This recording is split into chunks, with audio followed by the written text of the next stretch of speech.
Welcome to Paranormal Supernatural Activity Radio. I'm your host, Mac. Today we're doing something a little different. I'm going to be talking about one of the dirtiest chapters in the Bible, and it's going to be Ezekiel chapter 23. I'm going to read it first and go talk about it afterwards. It's okay. Verse 1. Yahweh's word came to me again, saying, Son of man, there is two women, the daughters of one mother, that played the prostitutes in Egypt. They played the prostitute in their youth. Their breasts were fondled there, and their youthful nipples were caressed there. Their names were Ohala the elder, and Ohalba her sister. They became mine, and they bore sons and daughters, as for their names, Samaria and Ohala, and Jerusalem Obahala. Ohala played the prostitute when she was mine. She doted on her lovers, the Assyrians, her neighbors,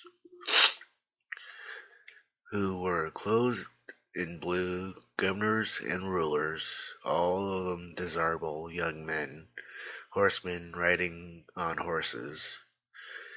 She gave herself as a prostitute to them, all of them.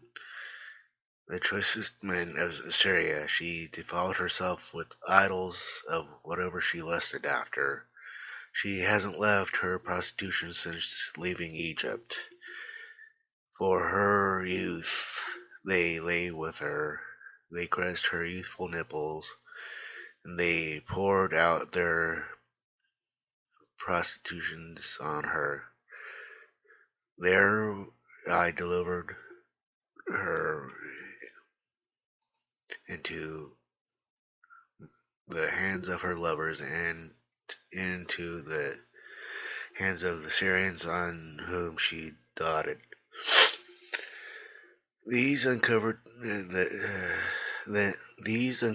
her nakedness, and they took her sons and her daughters, and they killed her with a sword, and she became a byword among women, for executed judgment on her. Her sister saw this, yet she was more corrupted than her in her lusting than she, and in her prostitution she was more depraved than the prostitution of her sister. She lusted after Assyrians, governors and rulers, her neighbors, clothed most gorgeously, horsemen riding on horses, all of them desirable young men. I saw that she was defiled. They both went the same way. She increased her prostitution, for she saw men portraying on the wall the image of Chaldeans, portrayed with red, dressed with belts on their waists, with flowing turbans on their heads, and all of them looking like princes, after the likeness of the Babylonians in Chaldea, the land of their birth. As soon as she saw them, she lusted after them and sent messengers to the Chaldea. The Babylonian came to her and came into her into the bed of love, and they defiled her with their prostitution. She was polluted with them, and her soul was alienated from them. She was uncovered her prostitution and uncovered her nakedness.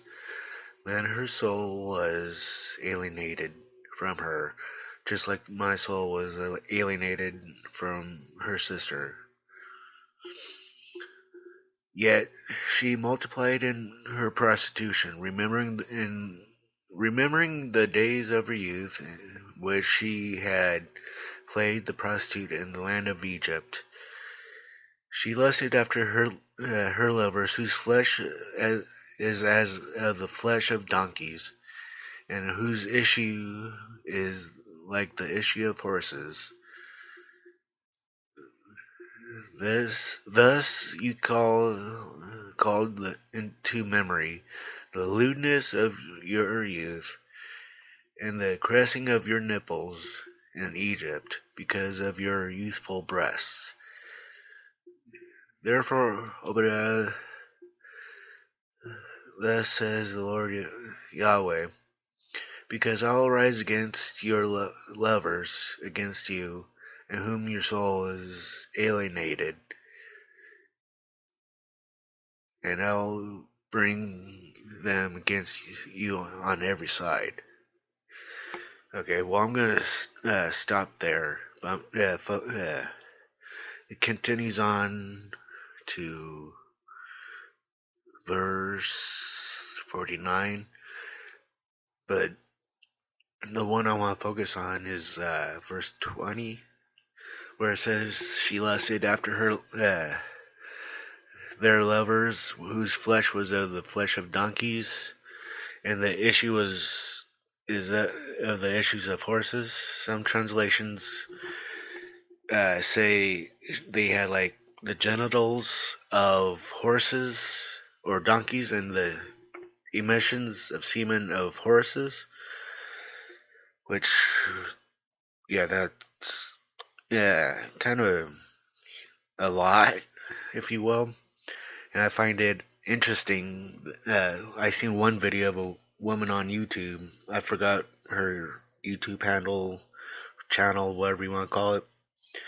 But she's like getting all embarrassed, saying that this chapter shouldn't be in the Bible. It's pornographic, and going on and on about it for good 20 minutes or so.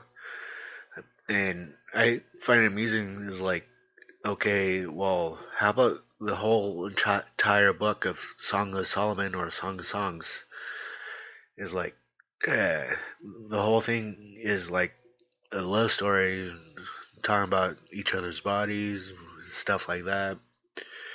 And there's a reason why certain things are in the Bible. A lot of it's to teach us. A lot of things I personally don't know why it's in there, but it's in there for a reason. And it's fascinating that some people try to say what should or shouldn't be in the Bible. If it's in the Bible, it's in the Bible. Don't argue about it. Like, just read it, learn from it, try to teach others about it, and witness to people and learn from that experience. It's not like you're in control of what's in the Bible, what's not in the Bible. That's why here soon I'll be doing a thing on lost books of the Bible, the Apocrypha, why was in the Bible, then after 1600s it was removed. So that's my thoughts for today. I hope you enjoyed this short episode. If you have any questions, comments, or concerns, please email me at parasuperradio@gmail.com. If you want to support this podcast, please go to paypal.me/parasuperradio. And please don't forget to subscribe to here on Spreaker, or go to YouTube and subscribe there. Thank you for listening. Thank you for being patient with me and when I learned how to speak properly. And have a great day.